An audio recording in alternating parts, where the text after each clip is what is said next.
the magic of this class happening, changing people's life, and some of the proofs are right here amongst us in the audience. Thank you very much. So today's verse that we are going to speak on is from Srimad Bhagavatam 11th canto, chapter 3, verse 49. A verse that looks very simple on the surface, but is actually very deep and very personal. This verse is not mainly for the beginners. It's meant for devotees who are actually practicing devotional life. People who are already chanting, people who are already doing deity worship, for the people who already follow the rules.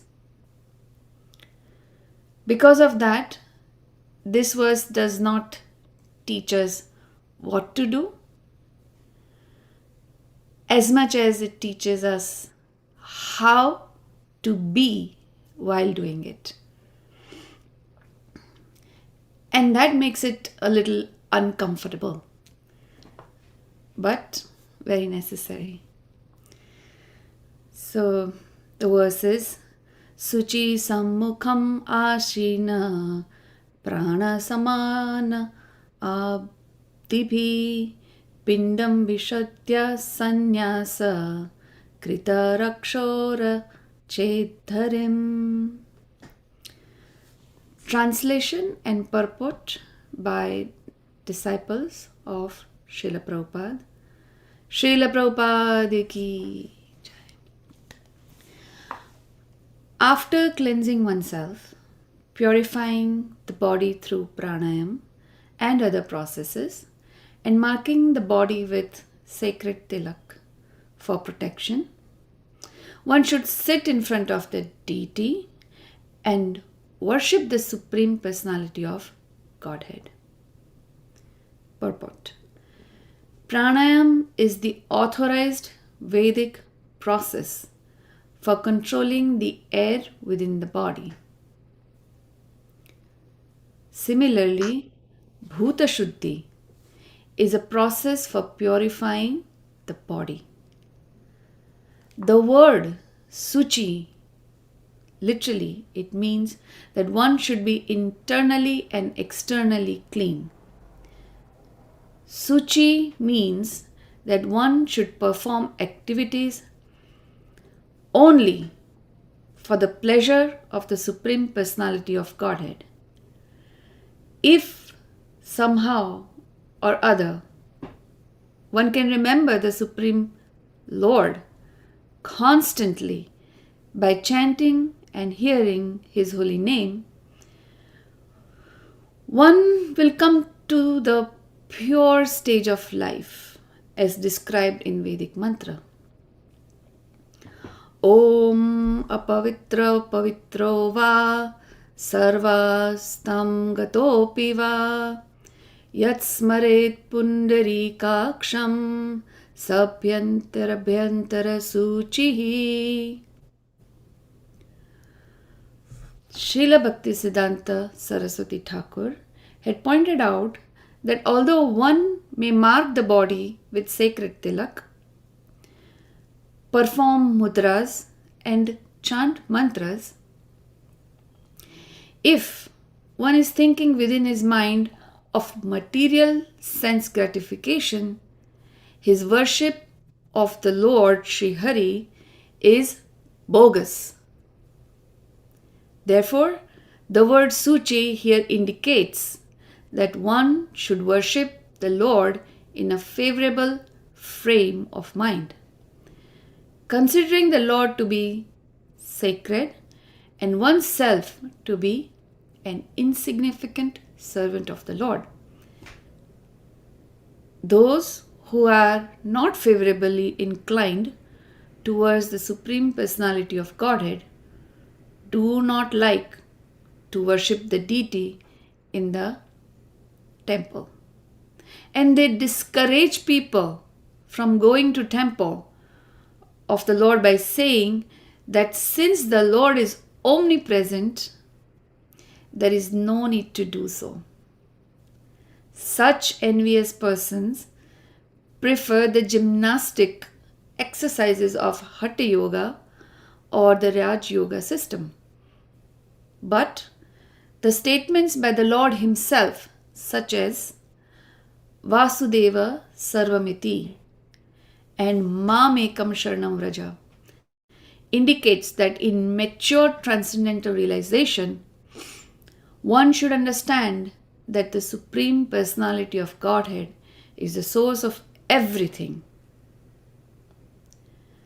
and therefore the only worshipable object. Thus, the devotees who worship the deity of the Lord according to the Panchratra system are not attracted by yoga process except Bhakti Yoga. Om Ajnanatimirandasya Jnananjana Shalakaya Chakshunanmilitam Yena Tasmai Shri Guruve Namah.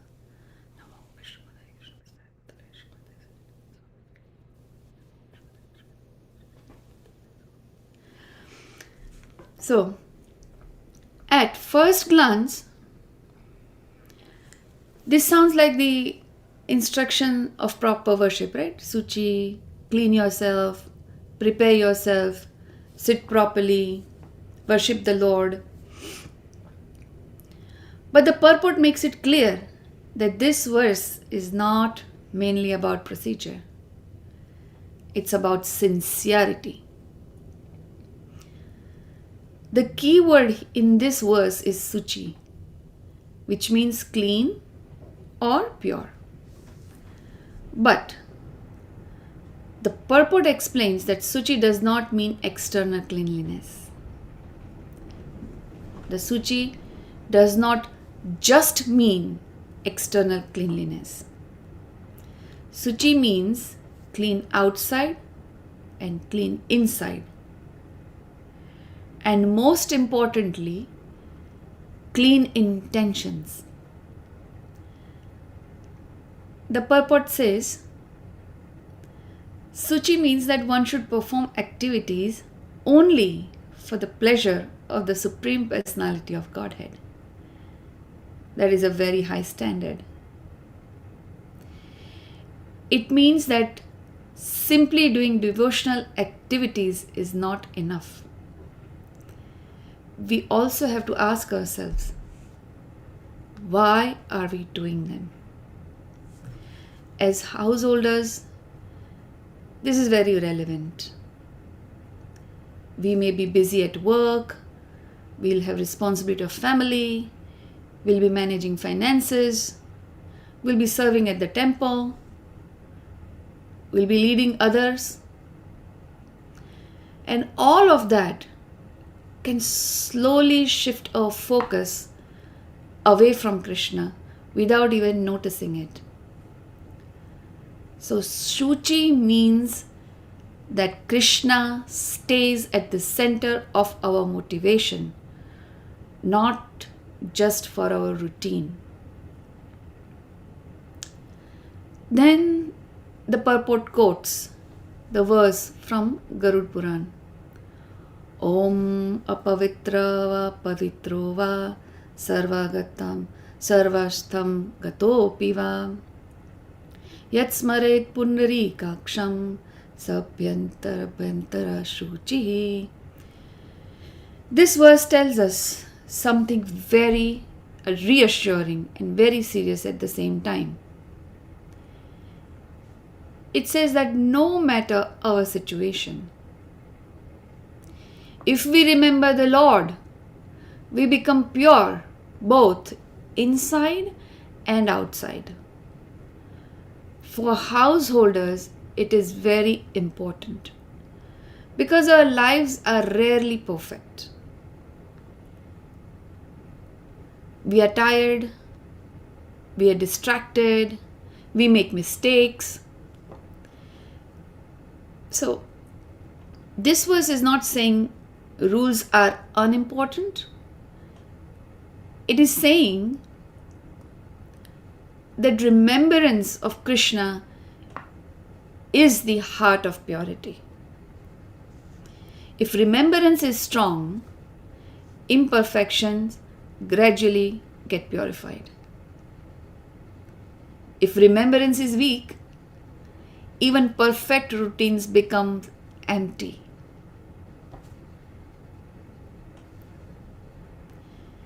Now comes a very direct warning from Srila Bhakti Siddhanta Saraswati Thakur. And he says, even if one wears tilak, performs hand gestures, and chants mantra, if the mind is absorbed in material enjoyment, that worship is bogus. That word bogus is very strong. It means fake. It means it looks real but has no spiritual value. This warning is especially meant for people who have been practicing for a long time. Why? Because over time, it is easy to continue devotional habits while the heart slowly drifts. We can chant while thinking about work. We'll worship while planning the day. We hear classes while mentally solving problems. This verse is asking to be honest to ourselves, not get discouraged. The purport then further explains how the real worship looks like. One should worship the Lord in a favorable frame of mind, seeing the Lord as sacred and oneself as a small servant. This is real purification. Not complex techniques, not complex position, but a simple, honest mood.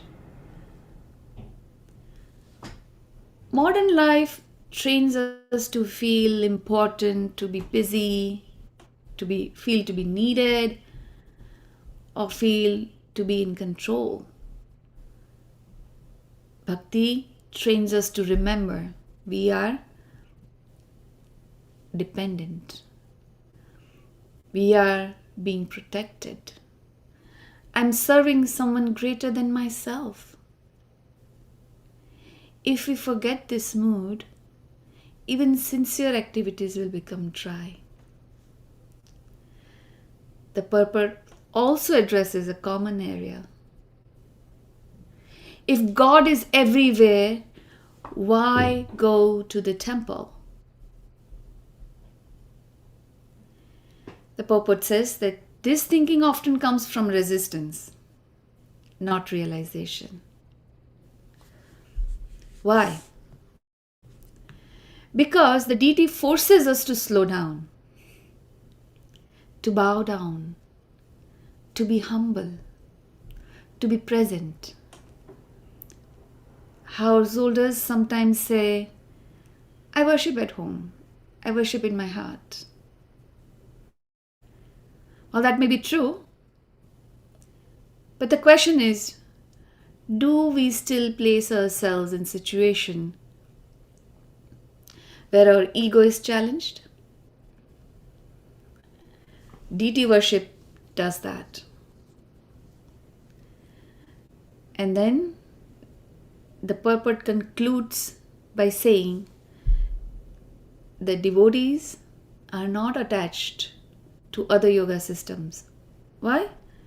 Because bhakti is based on exclusive surrender, not partial surrender, not balanced surrender, but choosing Krishna as the center.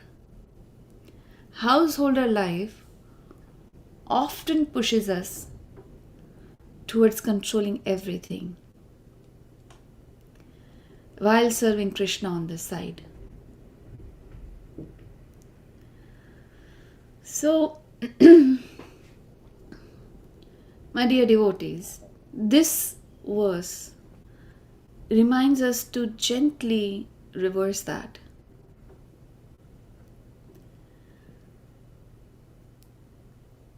Let me end with a few simple takeaway points from this verse. Number one, ask yourself daily, why are you practicing? Not just what are you practicing. Try to give Krishna your full attention, even for short moments.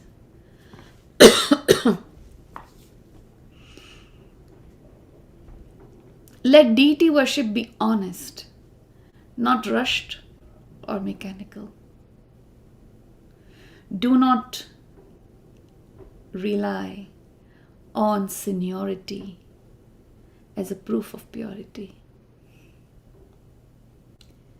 Let remembrance lead discipline, not discipline replace remembrance. So this verse is not meant to discourage us, it is meant to protect us. If we keep our hearts honest, then householder life will become powerful offering to Krishna. Thank you very much. All glories to Srila Prabhupada. Hare Krishna. All glories to assembled devotees. Hare Krishna.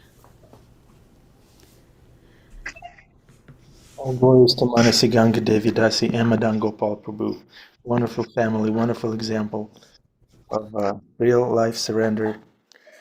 Thank you very much. Manasi Ganga, a follow-up question. You explained so wonderfully how our focus on Krishna may be gradually shifted from Krishna to other things.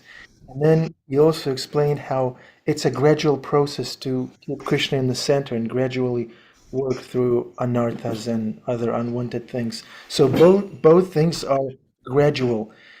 Uh, could you please elaborate on what gradual means? How do we understand gradual? Does that mean that I can chant and then I can watch some TV and then I can do this and that and then worship? How do we stay focused without going crazy at the same time without drifting into Maya and not going anywhere? How to strike that balance between moving forward gently without burning out or just getting stuck? Yeah. Wow, such a powerful question. So let me reiterate the question and correct me if I'm missing something. So you are asking, Anand Bihari Prabhu, that what is the and how do we gradually bring ourselves more focused on Krishna? Is that what it is? Yeah, and gradual, what does gradual mean? Does that mean I can smoke a little bit and Oh, a little bit? Is that what gradual means? thank you for wonderful question. Gradual means taking small portions, but sincere portions. Reducing, or if possible, eliminating distractions. And I know His Holiness Sri Sachinandan Swami Maharaj mentions on getting into the mood, especially before chanting.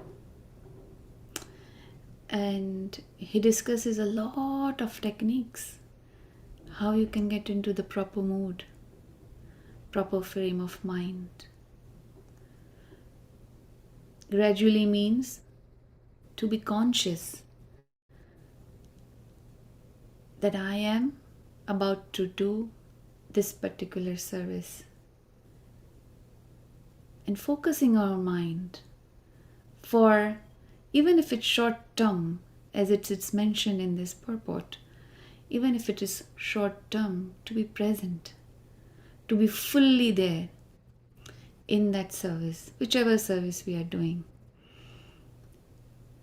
trying to keep the distraction away, trying to keep the mood centered on the service of Krishna, mood centered on Krishna, and taking all the tips that are given to us by our senior acharyas, our Gurudevs, to come into those honest moments where it is between you and Krishna. I hope it makes some sense. Does it make some sense? Yes, it's very powerful strategy. If you're chanting already, why not chant sincerely? Right? Why not do it in the mood? Great, that's a great point. Even little chanting, still enter into the mood. Wow, that's great. Thank you, Manasi Ganga. Thank you, Prabhu.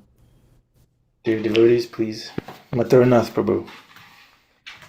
Hare Krishna, Manasi Ganga, thank you for the very sweet, sincere, heartfelt class. My question, and I have a comment after, but first I have a question, is you're mentioning how if we are trying to perform actions which are, devotional service, but the heart is not in it, and even, there's other motivations. So how do we, so much of the time, especially in the culture we live in now, it's not even, it's Western culture has pervaded the whole earth, even India, around relationships. Usually the motivation in relationships is attraction. And that attraction is, I want to be the enjoyer. I want to enjoy with this other person. And at the same time, we're thinking, well, I want to be a devotee. So how to come to relationships in balance where one can really stay in balance, because a lot of time devotees come together and they can't, it's very hard to hold back. They want to have sex. And they may be in a good place spiritually, and then, that they can lose that. And then also other unconscious things come up where they want to maybe be controlling or maybe not be authentic in the relationship because they're afraid that they won't be accepted, things like this. So maybe you can speak on this. Wow, Mathura Nath Prabhu. Very practical question, and this is a very relevant question to today's age. And a lot of youth is facing this situation, and they are torn in their heart that how do I trade this water? With the practice of Krishna consciousness, finding a partner, then live a life which is given and instructed by our acharyas. Actually, not that it is very simple, but the bottom line, if it is established, then the path becomes a little bit easier. By bottom line, I mean the expectations.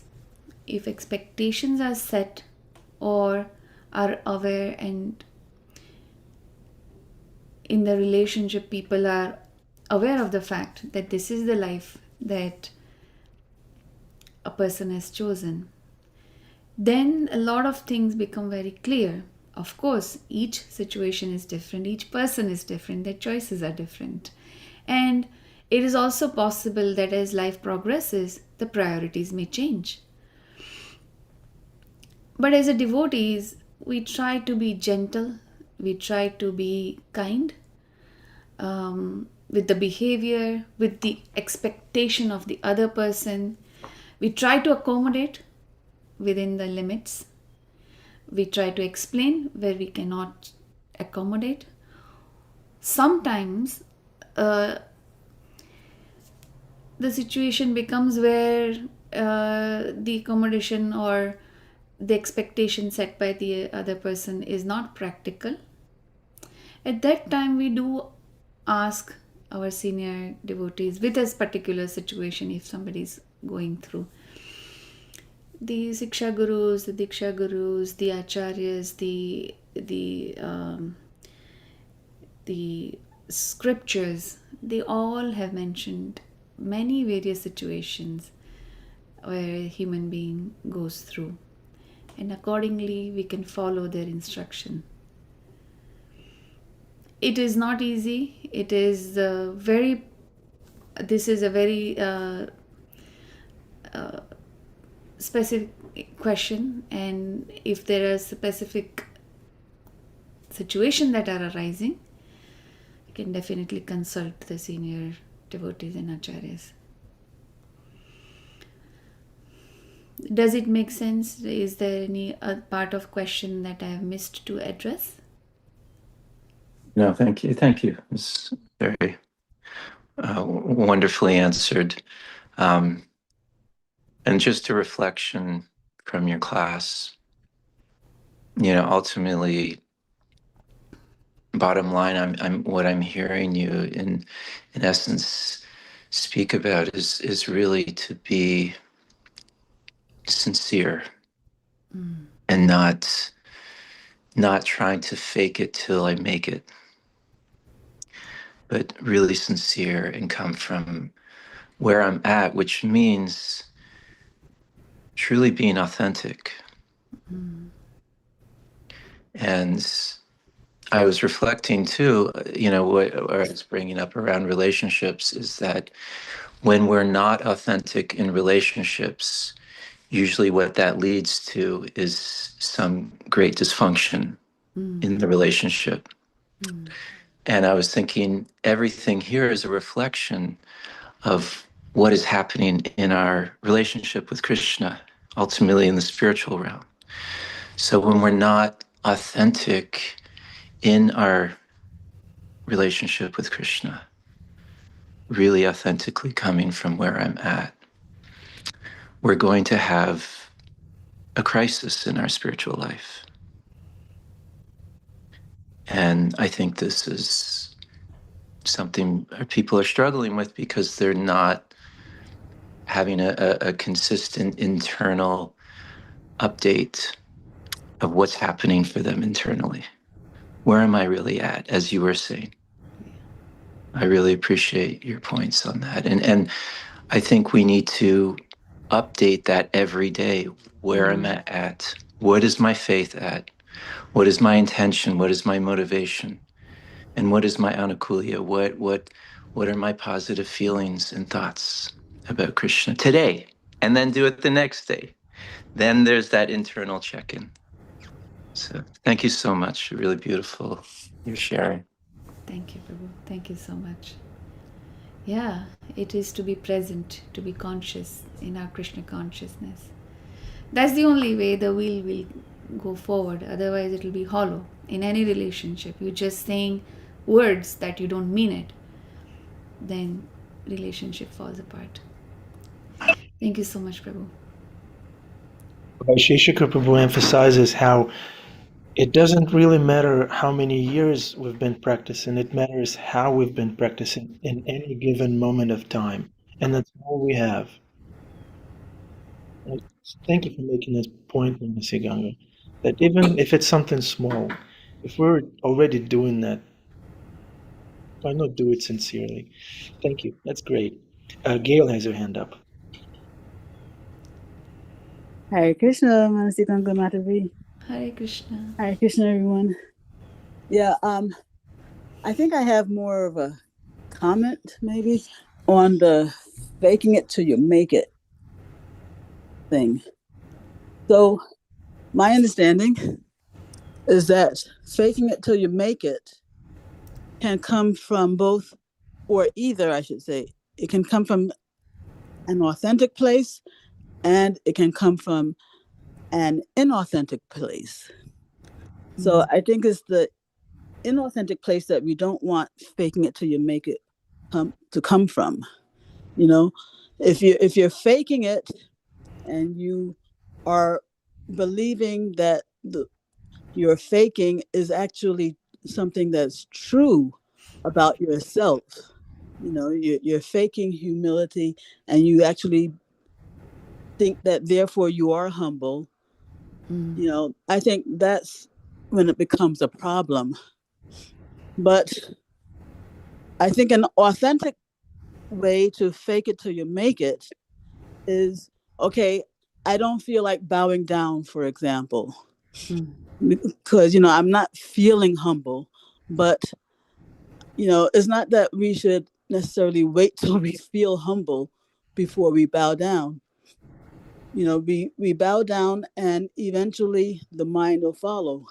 But in faking it in that way, we have to acknowledge to ourselves that, yeah, I'm bowing down, but I don't feel humble. I'm just trying to, get control over my false ego through this action.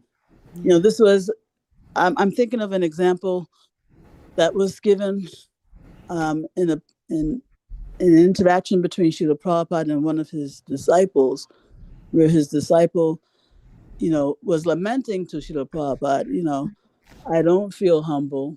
And then Srila Prabhupada said, that's okay. You bow down and eventually the feelings will come. But so the point is that when you, and faking it till you make it, you don't lie to yourself, and use your external activities as a support for qualities that you don't yet have or have not yet exhibited. You do it as a way to cultivate the qualities that you want.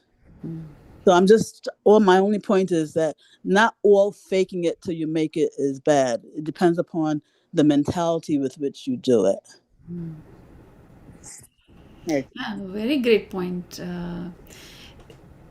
Even if we are mechanically doing it, but in this verse it mentions, if you remember the what I am doing and why I am doing, it really helps us at some point bring to our mind the fact that we are the servant and he is the Supreme Lord.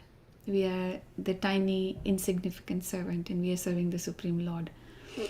Remembrance of Krishna in the service, even for whatever minutes we are doing the seva, that remembrance, that honest presence gives a boost to a spiritual progress. That's what this verse says. And wonderful point, Gil Mataji, that even if we are doing it, we should do it. We don't know, we should still do it. But just bringing in the attention, or sometimes they focus that, okay, I am this, he is Krishna. That can help. Manasi Ganga, a follow-up question, can I ask? Yes, please, go ahead. You mentioned in the beginning of your class how our motivation should be to please Krishna. Whatever we do in order to please Krishna. So in our practice, what are we chasing feelings or we're trying to please Krishna? And what's the correlation between our desire to please Krishna, our aspiration to please Krishna, and our feelings? Should there be a correlation, or we should just disregard our feelings and just move like a freight train trying to please Krishna? And where does our psychophysical nature kicks in, if it has any place in our practice? Please, can you explain that? I can attempt. So let me ask to clarify. When you say our feelings, do you mean the of feelings other than Krishna Seva, or feelings of doing Krishna Seva but not situation is not conducive?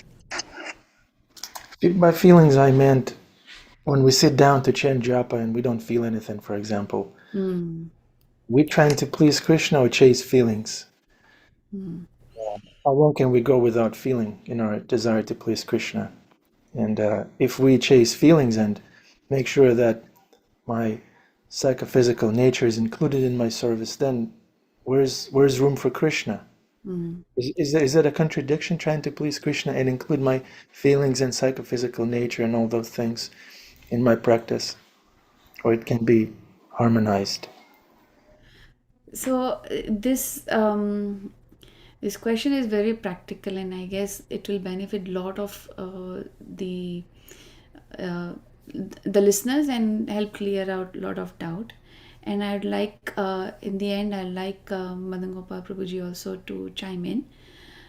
As I understand from my Guru Maharaj, that feelings do come, and it is not possible to just block it completely.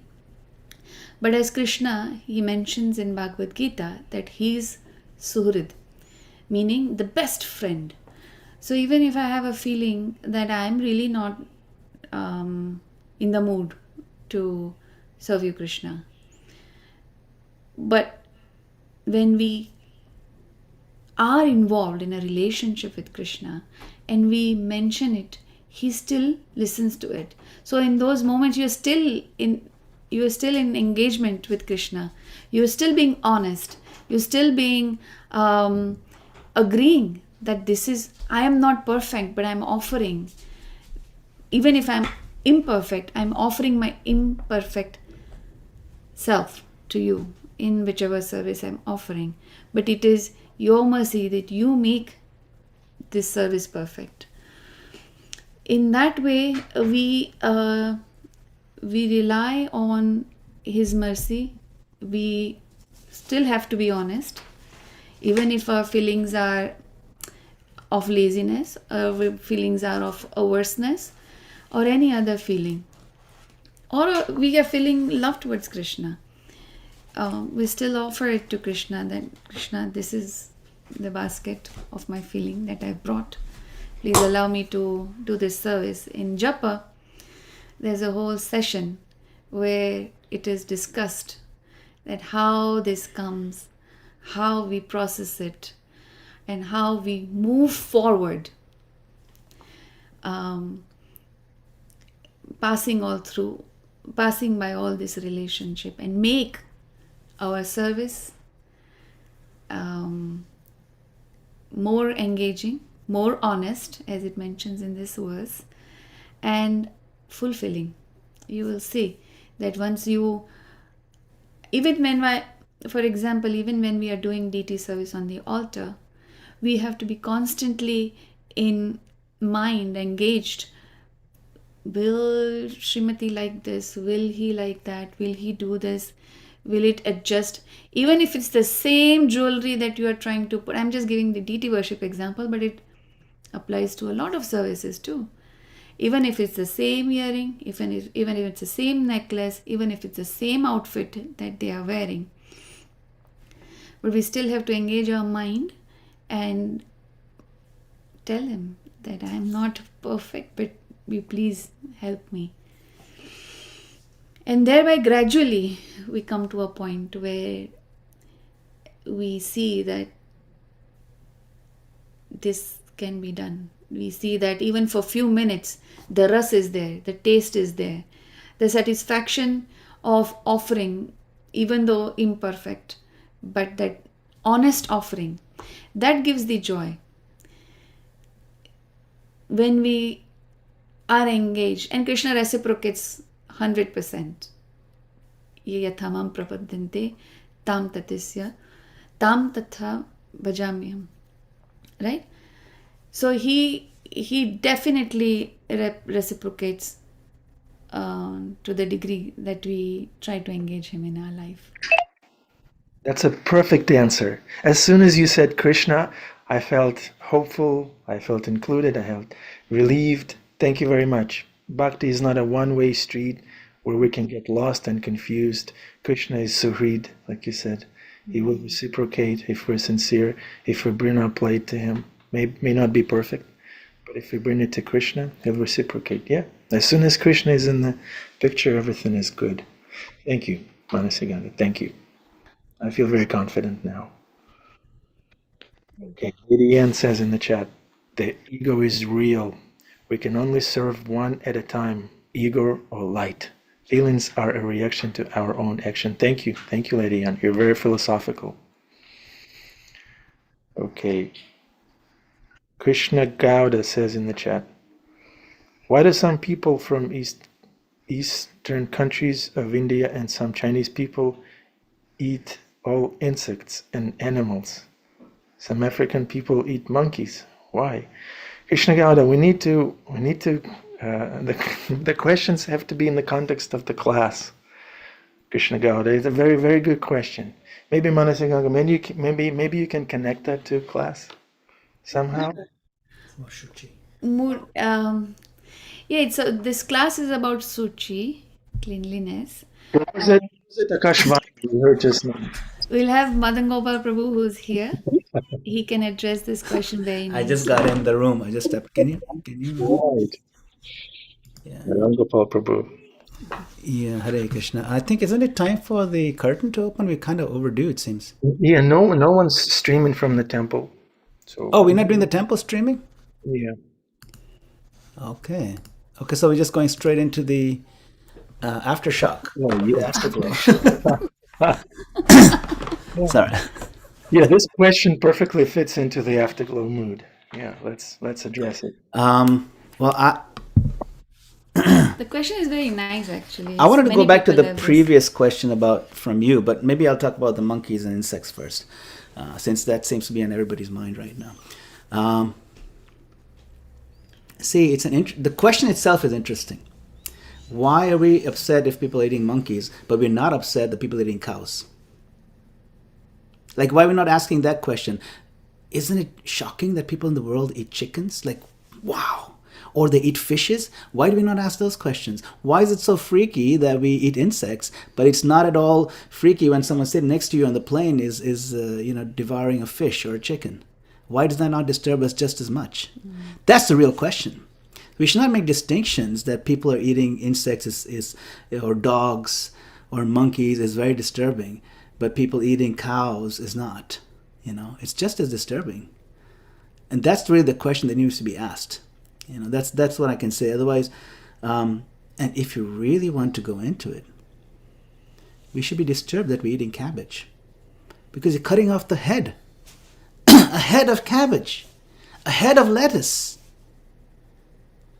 That's sinful too. What did the cabbage do to you?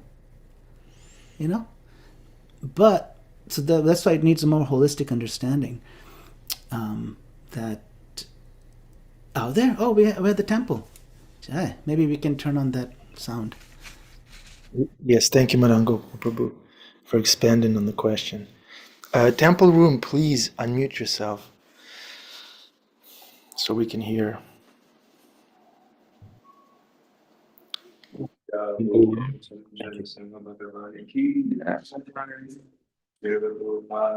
Yeah.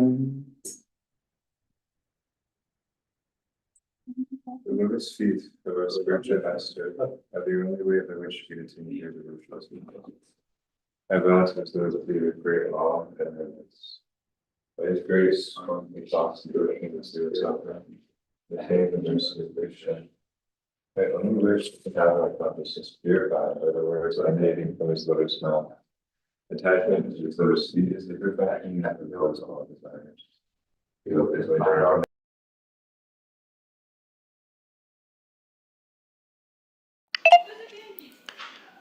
He is my Lord, birth after birth. From him ecstatic prema emanates. By him ignorance is destroyed. The Vedic scriptures, sin of his character. Our spiritual master is the ocean of mercy, friend of the poor, and Lord and the master of the devotees. O Master, be merciful unto us. We take shelter at your precious lotus feet, Srila Prabhupada Ki Jai. Okay, we're now officially in the afterglow. Madam Gopal Prabhu, Manasi Ganga, back to you. Hare Krishna. I see Lady Anne writes, compassion beyond your own pets. Don't eat pets. Sometimes people come out and say, they're eating the dogs. They're eating the cats, as if it's like, it's so much worse than eating a pig, you know? And it becomes an outrage. People make songs about it. So, thank you, Lady Anne, for sharing that thought. Don't eat your pets. And you can have little cows as pets. And some people even have chickens as pets. These are all pet animals. Any animal can be a pet. You know, iguanas. Apparently there's like, in Florida, the iguanas are falling out of trees. And it's because of the cold spell. And people are making iguana tacos. So it's kind of sad, you know. But it's not less. Yeah, I just saw it yesterday because it's so cold. And so it's like, it's raining iguanas, and so we should be eating them, you know, because it came from a tree. Right? It didn't come from a tree. Anyway, Jamal Jay says, I once saw a t-shirt that said eating a hamburger while petting a dog is messed up. Right, yeah. No, it's true. I've seen, like, you know, someone ran over a dog with a bicycle and the dog's leg is hurt and it's limping. And then the other guy comes, oh my God, poor dog. You know, he's petting the dog's leg. He got hurt. He must be feeling... And then he's eating a hot dog with the other hand. Like, he has a dog in one hand and the dog in the other hand. A corn dog, you know. It's all dogs. So, yeah, thank you, Jamal Jaya. We don't see the connection, right? And that's what we need. Our job is to point it out, not just the insects and so on, just because it seems intuitively gross. You know? Yes. But I wanted to come back to this question about chasing feelings. I thought it's a very deep question, Anand Bihari Prabhu. You know, and at first glance, it seems that they're opposed to each other, right? One is that I serve only to please Krishna. My feelings are irrelevant. I feel dry for year after year. I don't care. My goal is to please Krishna. Krishna says nothing pleasing me more than one who distributes Bhagavad Gita to others, this knowledge. And so I don't care if I have no feeling in my heart when I do it. I'm just going to keep doing it. That's one. And the other one is I want to feel something from my practices. That's the, you know, what's the point if I don't have any feelings? But in our philosophy, they're not enemies. We're just presenting them as they belong to different stages of the same journey. See, so we have to frame the perspective correctly. See, Krishna is Anandamaya, reservoir of all pleasure. His name is Rama. Anand Bihari, you might be familiar with the concept of Anand and Rama. Anyway, so Rama means the reservoir of all pleasure.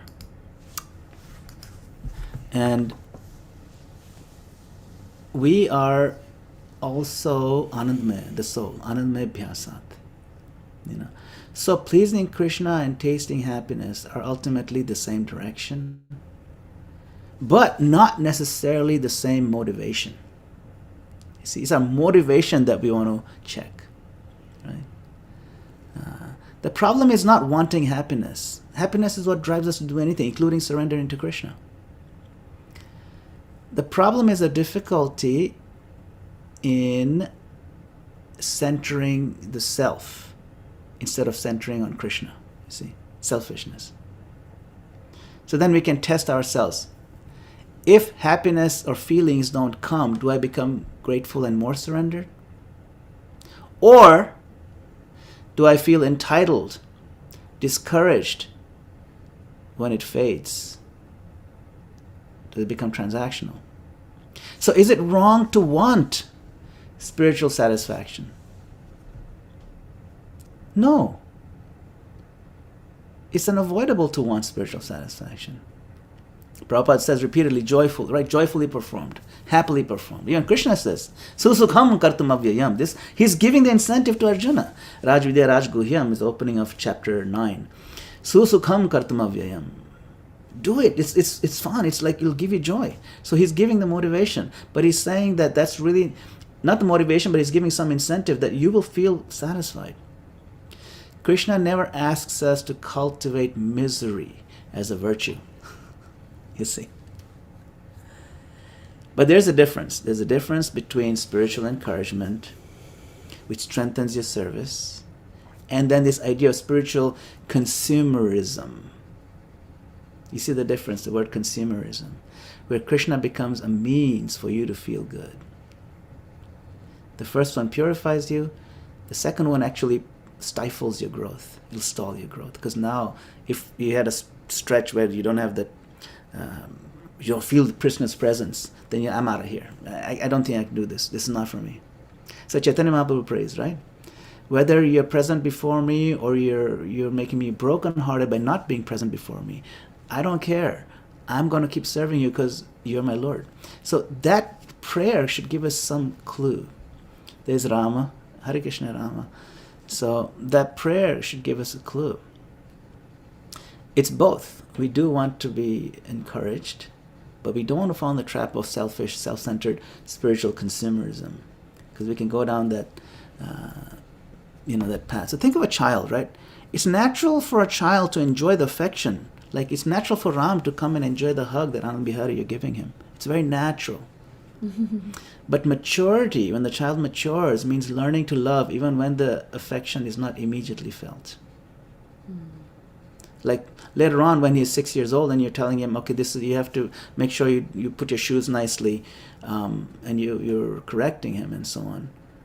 But because you've given him 5 years of unbridled affection, he knows that even this instruction is coming from a place of affection.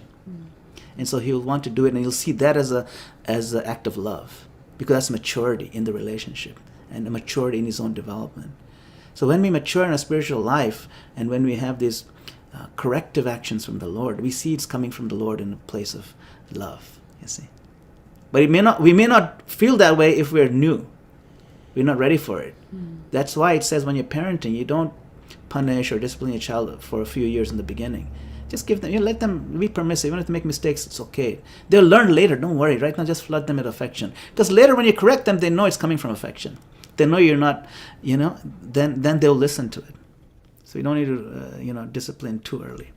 That's why, when we introduce new people, we say, just add Krishna to your life. Don't worry about what but I smoke. Don't worry about it. Just add Krishna to your life. Yeah, but I like to eat so much. No, eat. Come, eat up to your nose. And then they become devotees and start chanting. Okay, I'm chanting now, 5 rounds, 6 rounds. How come there's no breakfast today? Oh, today's Ekadashi. What's that? Well, we fast. What? You fast? I didn't know you're fasting here. I thought it was like eating up to the nose every day. So gradually, you don't shock them all at once, right? So that's how you do it. Okay. Is that helping, Anand Bihari Prabhu? Absolutely. Helpful. Thank you very much, Manan Gopal Prabhu and Manasi Ganga. Manasi Ganga, you should start a guided practice. Yes. Guided bhakti meditations, as your voice is so soothing, sweet, and calm, and Poppy saying that. conscious. Poppy says, I concur 100%. Manasi Ganga, you should be a radio host. Yes. Bhakti radio, Bhakti Loka station host. She should have a proper video podcast. Yeah. See, like I have a face for radio. She has a face for actual video podcast. Krishna.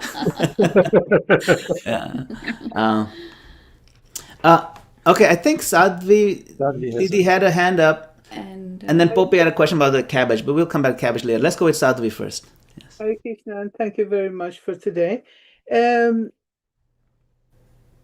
my understanding, before I believed the Supreme Lord, I believed everything happened for the reason. There is something to learn from it.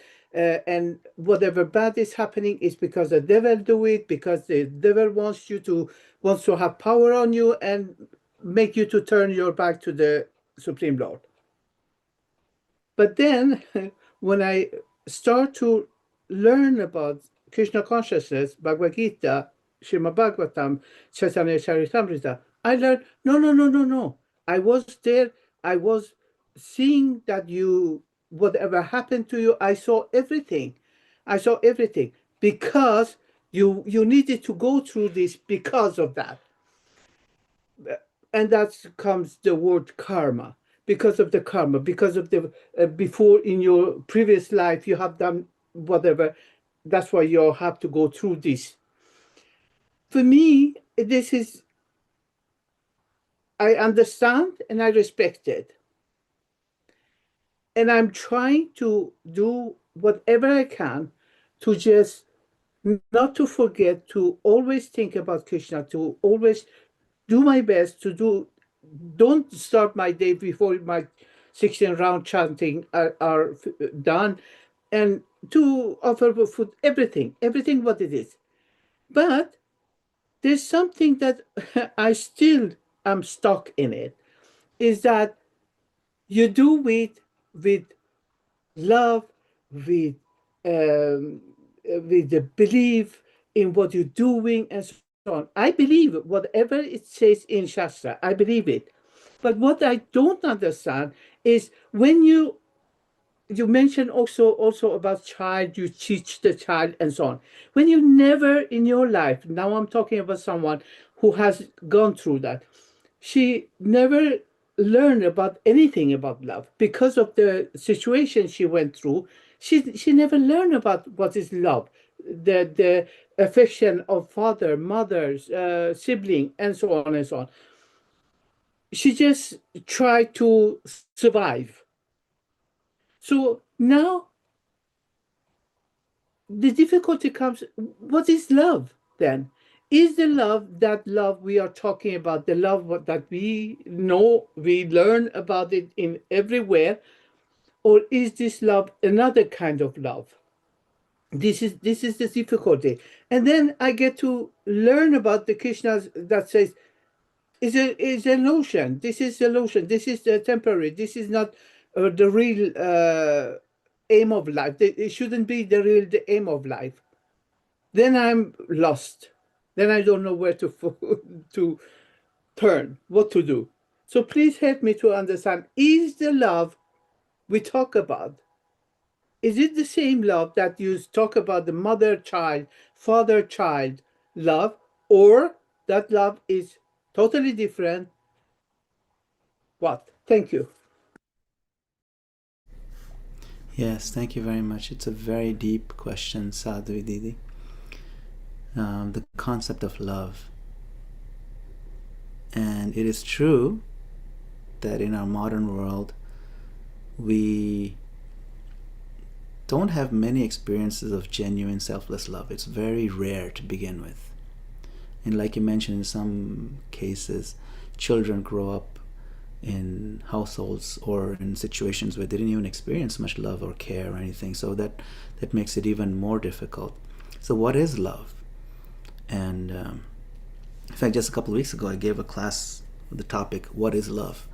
On as we're coming up to February 14th, apparently that's like a big day on this topic. So this concept is very confusing to many people.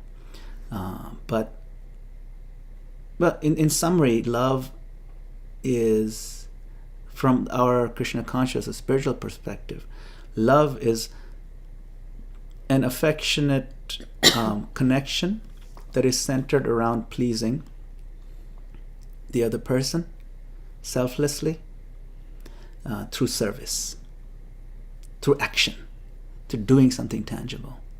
Love is not just a feeling. Love is not something that happens to you. Love is something that you do. You see, so that's why love is an action. That's why Prabhupada, a lot of philosophers in the past would translate bhakti as spiritual love or devotional love. Prabhupada always translated it as loving devotional service. He never left the word service out, because it has that service is a component. So that's one thing to understand. So when people get confused, what is this love? It gets very confusing, you see. So that's one issue.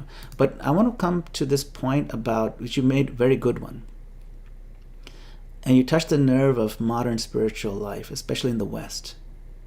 Many people come to Krishna without ever having felt safe in their childhood, or delighted in, or felt consistently loved as children. So when we speak about love of God, then their conditioned nervous system will hear things like risk, not refuge.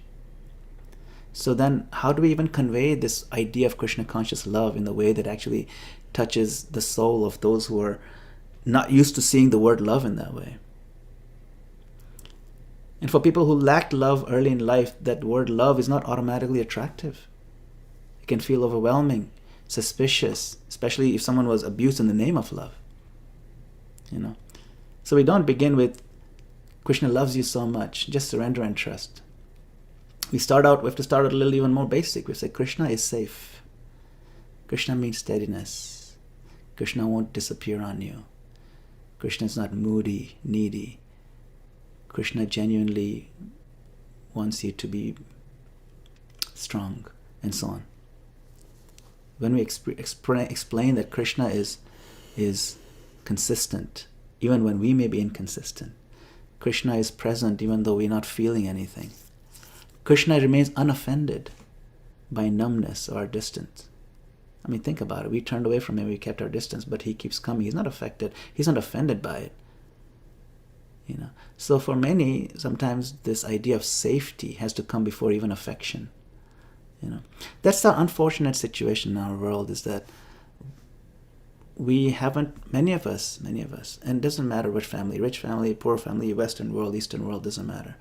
Many of us have come from circumstances where the love was not completely selfless, or there was just no loving feeling, or there was a lot of transactionalism in it. And so that's part of what's become normalized numbness and distance. And so sometimes when you try to bring that into our spiritual life, then we feel that something's wrong with me spiritually. I don't really want love. I have no feelings. But that's why we're teaching, and that comes back to the previous question. Not feeling love is not the same as lack of devotion.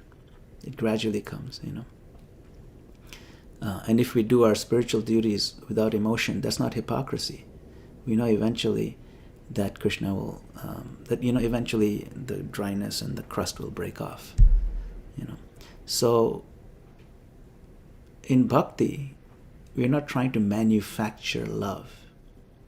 We're allowing our heart to slowly thaw out and the ice to crack. You see, the feelings will come later. See?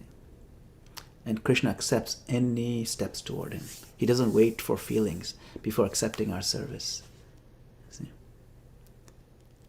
So love has to be reframed as reliability, not intense feelings. A lot of people associate love with drama, emotional highs, possessiveness, pain followed by pleasure. But we want to teach a different definition. Krishna conscious love is that we're able to show up tomorrow again and again, trusting that nothing bad will happen if you're honest, feeling less alone when you're doing ordinary things. You see, having someone who never uses your weaknesses against you, because that's Krishna. So those kind of things will really give us a core when we reframe the concept of love. Does that help, Sadhvi Mataji? I hope I answered your question, because it's a very sophisticated question. Hare Krishna. Thank you very much. Hare Krishna. Can we go back to this disturbing practice of eating cabbage? Yes, I was going to go back to that cabbage, right? So cabbage is one of my favorite items. Right. Oh, yeah, the link, I think, there you go. Venu Madhuri shared the link of the class that I referenced. For the love. The what is love. Basically, it's just, baby, don't hurt me no more. That's what it is. That's what it means. This song, ever since you mentioned that. Yes. So the analogy of eating cabbage. So the point I was making a graphic. We said head of cabbage, ear of corn, eye of potato. It's like, are these vegetarian items? Mm-hmm. So my point was making this graphic example was that even when we kill a plant, there is karmic reaction associated with it. It's violence. We don't have a right to decapitate a cabbage. We don't. But what if I'm hungry? That's my natural food. I'm a human being. I eat cabbages. Jivo jivasya jiva. Yeah. So Krishna says that in Bhagavad Gita, yagya shishtasanasan to muchyante sarva kilbishay bhunjate te tu agham papa ye pachanti atma karanat. That unless the food items, whether it's cabbage, lettuce, carrots, unless they're offered to Krishna, they will have sin. It's agham papa, very heavy sin. You had no right to kill that cabbage. But if you offer it to Krishna, then right, muchyante sarva kilbisha, you are free from all the sinful reactions and all the concomitant miseries that come from it. You're freed from it because Krishna absorbs it. That's why it's important to bring Krishna into the picture when we eat anything. We have to bring Krishna into it. Okay. Now we might think, okay, well, I can offer the insects because they're quite yummy, crunchy, so is that okay? But that's not okay because Krishna says what he accepts. He says leaf, fruit, flower, and water. Now, you may say, but flowers sometimes have insects in them. But he's not looking for that extra protein in the insect. He just wants the flower. So we offer clean flour, the flowers, like that. So, like cauliflower is a flower. You can offer it, and leaves and so on. Cabbage is leaf. So you got leaf, cauliflower is a flower, and so many vegetables. The point is, this is food for human beings. This is what he will accept if you offer it love. So just want to answer Poppy's question. That's why I said cabbage. Yeah. Thank you. This helps. Thank you so much. Hare Krishna. So clearly you're saying leaf flower as mentioned in Bhakti Path. So this example doesn't go towards if somebody, meat eaters would offer it.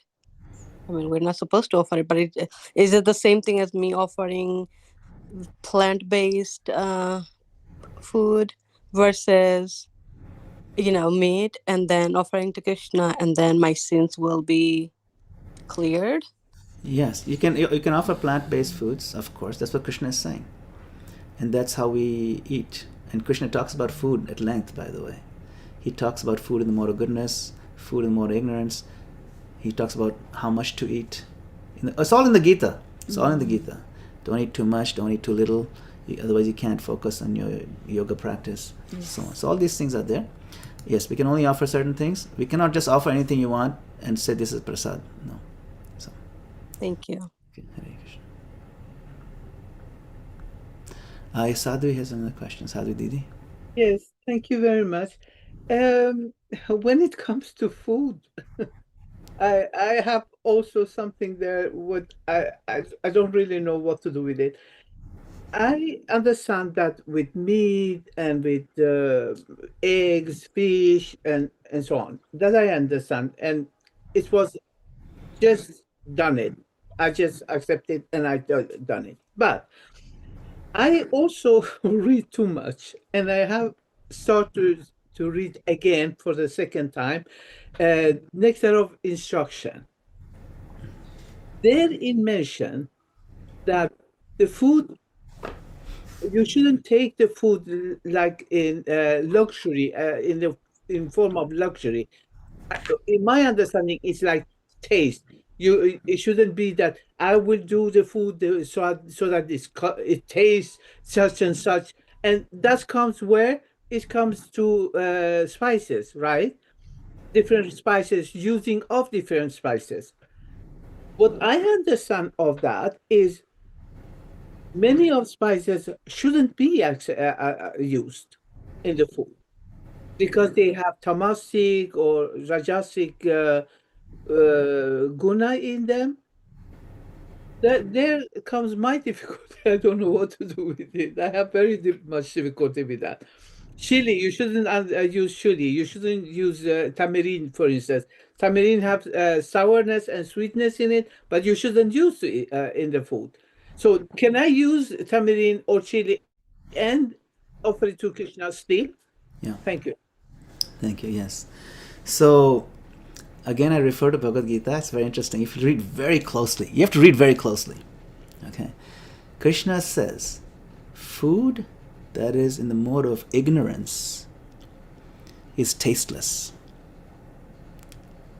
So, he's saying, should I eat for taste? Well, if it has no taste, it's mode of ignorance automatically, even if it's fresh. That's number one. Okay. Then we can put a little bit of tamarind, sure. A little bit of chili, no problem. But he said if it's too much spicy, then it's mode of passion. So what is too much? That you have to determine. Too much means it aggravates your body, it creates stomach problems. That's too much. So you have to balance the concept of tastelessness and burning a hole in your stomach. You have to find a happy medium. That'll be mode of goodness. You see? You understand? Also, what is suitable for your body is slightly different from somebody else. The people who, veggie sandwich is too spicy for them. Just plain, they can't handle it. It's just white bread and veggie. But, so, and then others, right, they need a little bit more just to move the needle on the taste factor. So it varies from person to person. As long as you're not harming your health and it's not aggravating your mind, that's how you view it. So Krishna describes mode of goodness food. He says if it's healthy for your body, it tastes good, it is sweet, it is fresh, and it extends your bodily life, extends your longevity, gives you clarity of thought. These are the definitions. Now, if you ate some food that took away your clarity of thought, then you're moving towards. You see, it's a sliding scale. It varies from person to person. One man's food is another man's poison. So you have to be careful. But you use the guidelines in the Gita to determine. Okay, for me, this seems to work because it's making me more clear, may give me energy, extend my lifespan. When I go to the doctor again, my blood profile is a little bit better than last time. Those kind of things. You have to find that balance. It changes from person, but at least we have some general framework to view with. Thank you. Yes, and we have Prabhupada's personal example. He said, put spicy, it's okay, as long as it's not too much. So But I'm sorry to say that. I have to just say this. I remember when I start going to the temple restaurant, which is nearby, the food was so strong in the taste. It was so spicy. I had problem with it. Yeah. So how is it possible that it's okay to do it as prasadam and serve it? No, you have to be careful. So that's what I'm saying. For some people, certain prasadam is not meant for them, and maybe the cooks aren't doing the right way. It's possible. Just because a cook is in a temple and they're certified as a temple restaurant cook or whatever, doesn't necessarily mean they're exactly following the guidelines of how much spice to use. Not every person in every ISKCON kitchen, is fully conversant necessarily. They'll make to their taste. So we have to just take it with a grain of salt. Not too much salt, though. All right? Because that's also a mode of passion. Too much salt. Okay, 1 grain of salt. Karen. Hare Krishna. Hare Krishna. Thank you for a wonderful class. I was just wondering if you could speak on, you mentioned something back like an hour ago or more about our ego and the deity worship. And I do have the experience for myself that it's very relieving and refreshing to take the focus off of myself and place it on the deities. But I was just wondering if you had any insight into how to kind of redirect children in that moment when they might be getting very attached to their egos in terms of what they're doing for service or what they're not doing for service, or correcting each other, these kinds of things that sort of come up in the moment of doing like an arti and offerings and kirtan and stuff like that. I know it's a kind of weird specific question, but if you have any guidance to offer.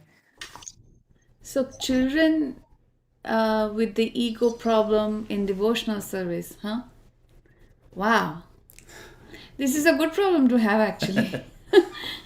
That means they're really interested. That means they want to perfect it. I feel, I do not know which age group you're referring to, but our movement is all about love and encouragement, especially for the children. If they are wanting to perfect their offering, we should encourage them. If you feel that they're offending another child in a negative way, where the child is not really learning but is being suppressed by the incoming rule, then it's our duty to gently explain them how to impart knowledge to another person. And that's a skill, it's a life skill for the child to learn. That being said, I just want to share that last night we had a very small gathering, and we had wonderful children who are practicing Krishna consciousness. They are in the age group of 10, 11, and they have been practicing Krishna consciousness since Whole life. 5, Yeah, most of their life. most of their life, 8 years, 9 years. And the child was saying how Krishna consciousness has helped him stay calm. And this is a 10-year-old boy who really strives to do his best in school, at home, in the service. So he was mentioning in detail how he serves his home deities, waking them up, bringing them all different kinds of offerings. And actually, I think that was the best thing I heard the entire week. And the parents did tell me that he is working on his improvement of service to Krishna. Sometimes that same parent has told me in the past that, my dear Mataji, while he is doing excellent in his school, in his practice of devotional service at home or in Sunday school, we are afraid that he'll become very, very proud and egoistic, and he'll think everybody is beneath him.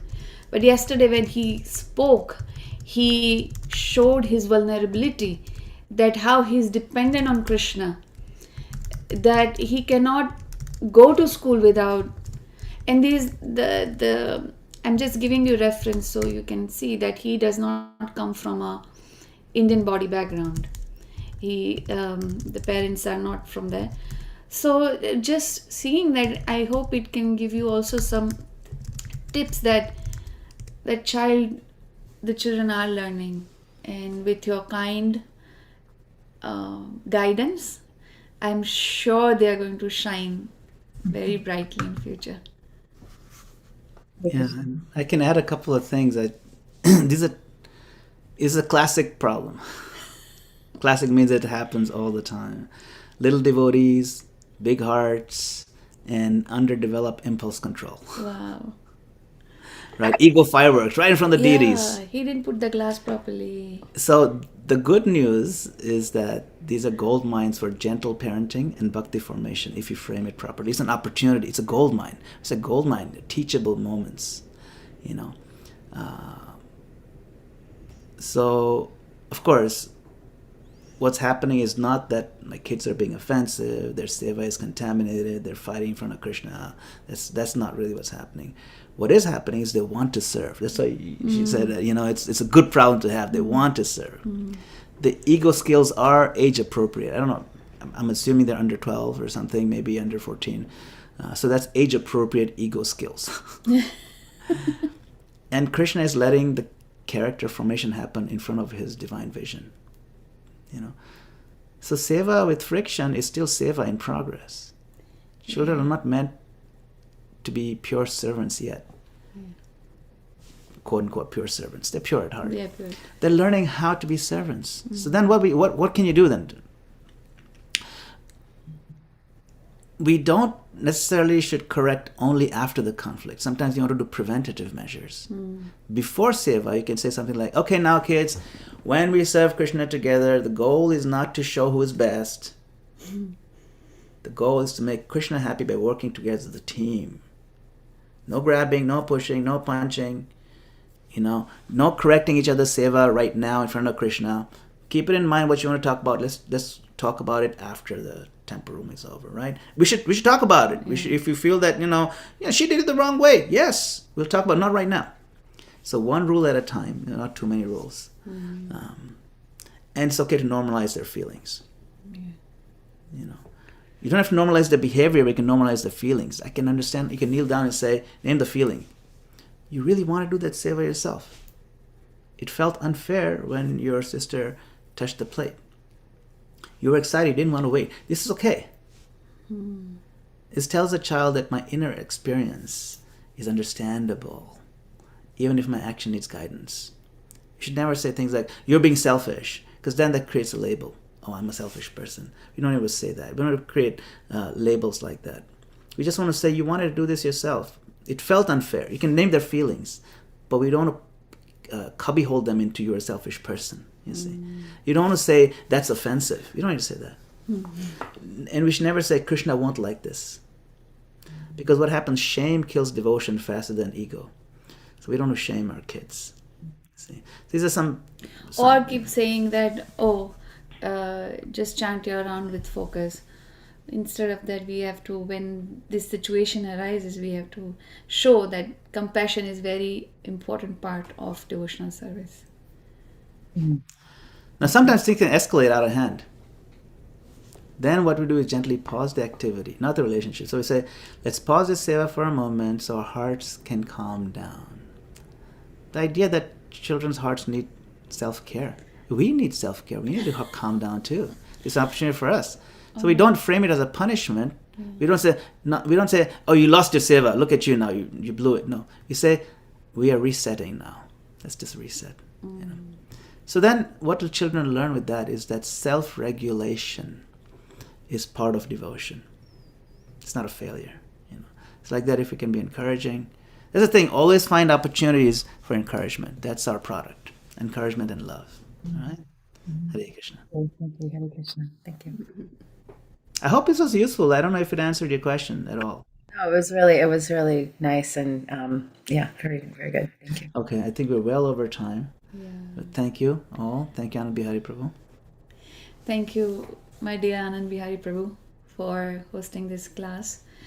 And the Not many God brothers in America.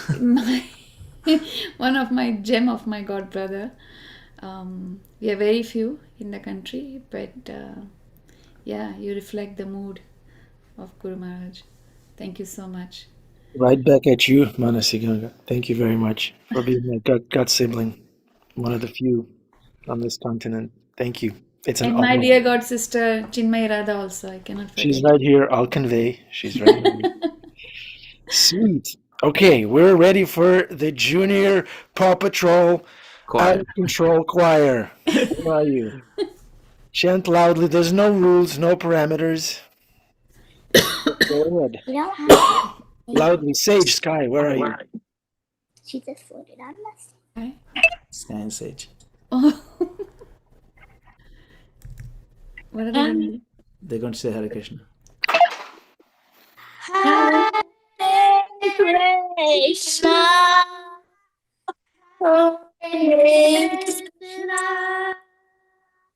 Krishna Krishna, Hare Hare, Hare Hare Rama, Rama Rama, Hare Hare. Thank you very much for chanting Hare Krishna, Sage Sky, Annabelle, and Isaiah. Thank you very much. Thank you. Manan Gopal Prabhu ki jai, Manasi Hare Gandhi Krishna. ki jai. All the childlike devotees on this call on YouTube ki jai. Saturday. Thank you for your association. Krishna loves you. And come again tomorrow. Hare Krishna. Ram say Hare Krishna.